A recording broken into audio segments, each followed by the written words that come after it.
lebih mengkerucut lagi, tapi insya Allah teman-teman ini secara esensi sudah paham. Ketika tadi sudah saya jelaskan patogen, maka nanti bisa memilih mana yang dibekam basah, mana yang dibekam kering, dan mana yang dibekam api. Ini bekam basah, teman-teman saya yakin sudah pernah melihat, mungkin sudah pernah membekam, sudah pernah dibekam. Inilah wujudnya bekam basah.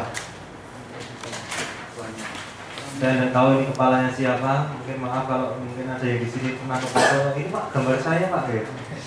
Saya maaf belum izin. Ini ambilnya dari internet. Hijama atau bekam basah, ini di handbook juga sudah ada. Nanti kita lihat tabelnya aja. Ini bekam kering, tidak mengeluarkan darah atau dry cupping. Bekam kering. Kalau ini wet cupping, bekam basah. Wet Wet basah, WET, ya WET. Ini ya. Aku bahasa Inggris ya orang pakai dong. Sama dry. Cupping. Bukan wet, Pak, wet. Ini benar gini Bu ya? Iya betul. Betul kan? Bahasanya wet, Pak. Jadi kalau nanti di Google itu jangan ketik bekam basah itu nanti ya keluar ya bahasa Jawa Pak.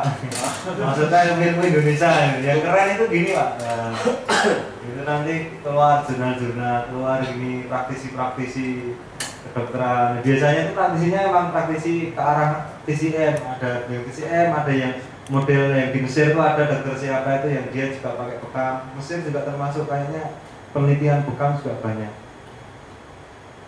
Di Mesir itu katanya Ustaz Taufik El Hakim itu, beliau kan dari Al Azhar sana, pernah belajar di sana. Jadi kalau di sana bekam itu satu kop untuk satu pasien. Jadi pasien sudah punya gelas sendiri-sendiri Pak. Jadi setelah dibersihkan, sterilkan, suruh bawa pulang. Besok kalau mau bekam lagi dia bawa dari rumah. Kalau klinik Bapak mau seperti itu bagus ya. Bagus. Penjualan bukan masalah itunya Pak, itu juga bagus, cuma nanti berat di pasien. Kan ini beli rotnya berapa ini? Harganya seratusan ya, sekitar 100 atau berapa? Ada yang jual 100, ada yang jual 90, ada yang 110. Itu baru 12 stok, itu pun yang kecil-kecil kadang nggak pakai, yang kecil-kecil kadang nggak kepakai yang seperti ini tadi. Ini jarang sekali dipakai. Ya. Ini bekam kering, ini bekam api. Bekam api ya menggunakan api, ya menggunakan api. Dan kenapa kok saya ini kita ajarkan dan kita sampaikan, karena ketika kita mengetik kata-kata cupping itu mesti yang keluar ini Pak di web itu biasanya maksudnya itu ini maksudnya. Makanya ini kalau tidak manfaat kan tidak mungkin. Terus saya terinspirasi dari bukunya Dr. Wada itu, ketika bekam menggunakan pompa maka tidak bisa mengeluarkan unsur lembab dan dingin. Biasanya kalau menggunakan api harus menggunakan api, maka bisa untuk mengusir dingin dan lembab. Makanya ini harus kita praktekkan juga, karena kondisi masing-masing pasien beda. Bekam api, nah ini perbedaannya ini. Perbedaannya pada unsur yang dikeluarkan. Sama-sama semuanya mengeluarkan angin positif, maksudnya ini mengeluarkan. Kemudian unsur panas, bekam basah mengeluarkan panas. Bekam kering juga mengeluarkan panas. Kalau ada anak-anak panas ya, biasa kita bekam kering saja. Karena saya kalau ditanya, Pak anak-anak boleh bekam basah enggak? Meskipun di Facebook itu banyak teman-teman yang menampilkan ini anak saya bekam. Kemarin ada orang yang diimunisasi kemudian lumpuh, itu dibekam lumpuhnya hilang katanya gitu, di upload di Facebook dulu. Iya betul. Karena kan ada kan? Ya. Ya itu kan di upload juga. Kalau saya tidak menganjurkan dengan bekam basah pada anak-anak. Anak-anak itu berapa batasan usianya? Nah, sekarang kan gitu. Sekarang kan kita harus tahu batasan usianya kan. Anak-anak berapa usianya? 18, 15, 15 yang benar 12 tahun. Kalau menurut Vicky 15. 15? Iya langsung balik. Lo balik itu sekarang mau setengah 10 tahun ada udah pet juga kok Pak. Dan juga. Dewi ini. Iya, balik lagi. Kalau nggak ini bahasanya apa sih? Gimana? Mana 9 tahun juga banyak. 9 tahun sudah bayar. Makanya karena Berapa emang tahun, ini Pak? semuanya karbitan loh. Iya, betul. Karbitan.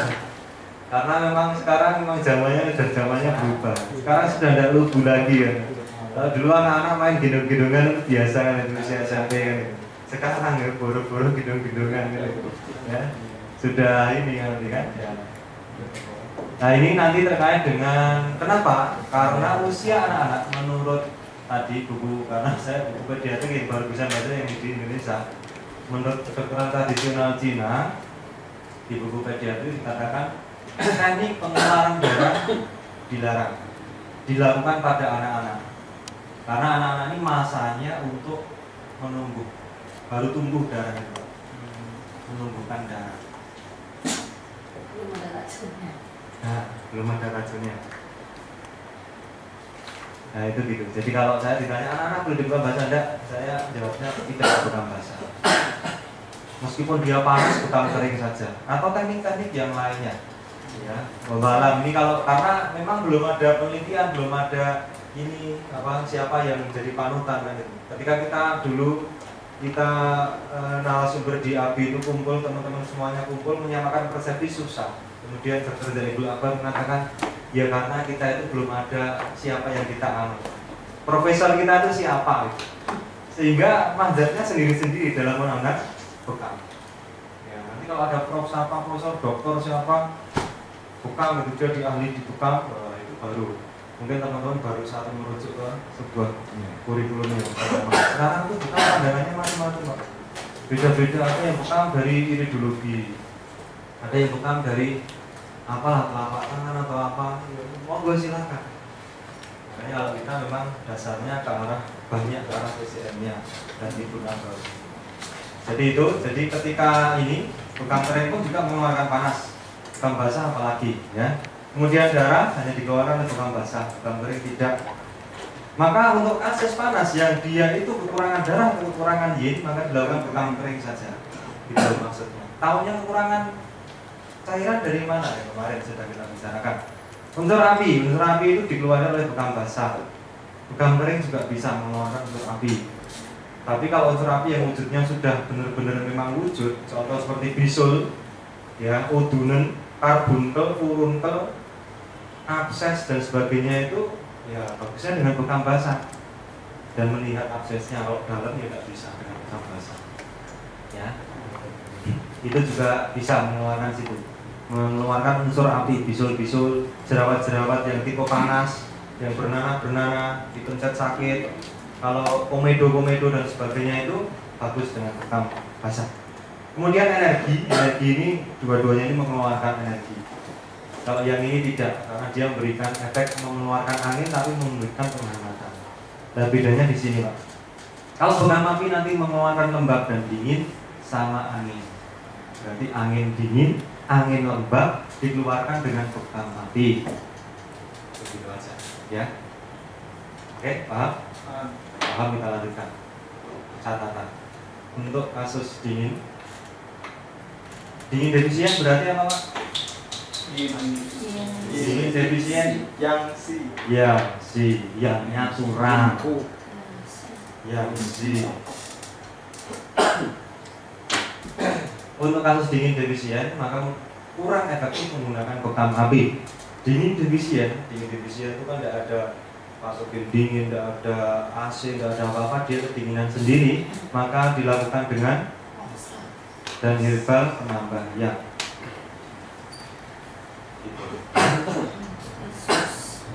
Ini.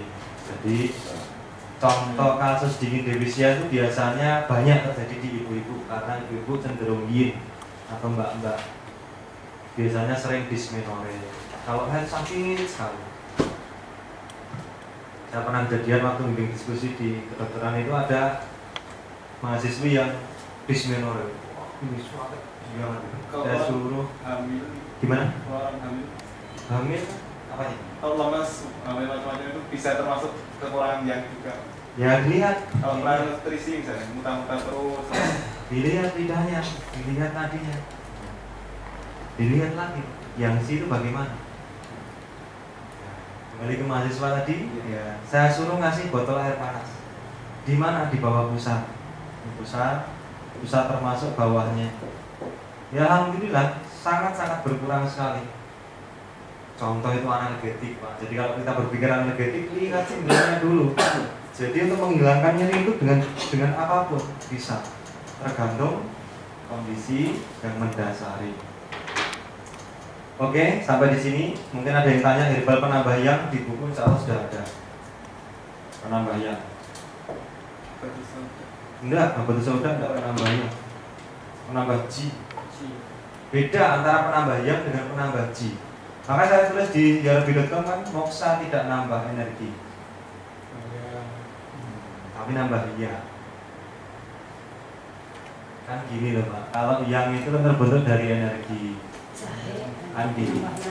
Nah, ketika kita tuh berbicara menambah yang itu tidak usah melalui ini, langsung jadikan penghangat gitu.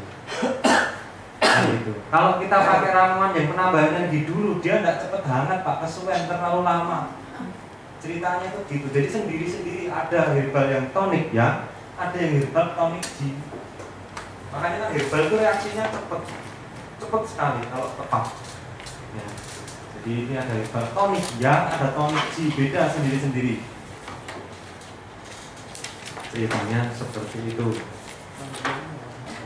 Tonik yang, soya, jongkong. Soya itu kedelai. Soya. Soya itu dingin ya, kedelai dingin, kacang hijau dingin. Makanya kalau ada anak-anak panas, buatin kacang hijau kan. Buatin kedelai. Makanya kebanyakan susu kedelai bisa mencret. Oke, kita lanjut ke anak.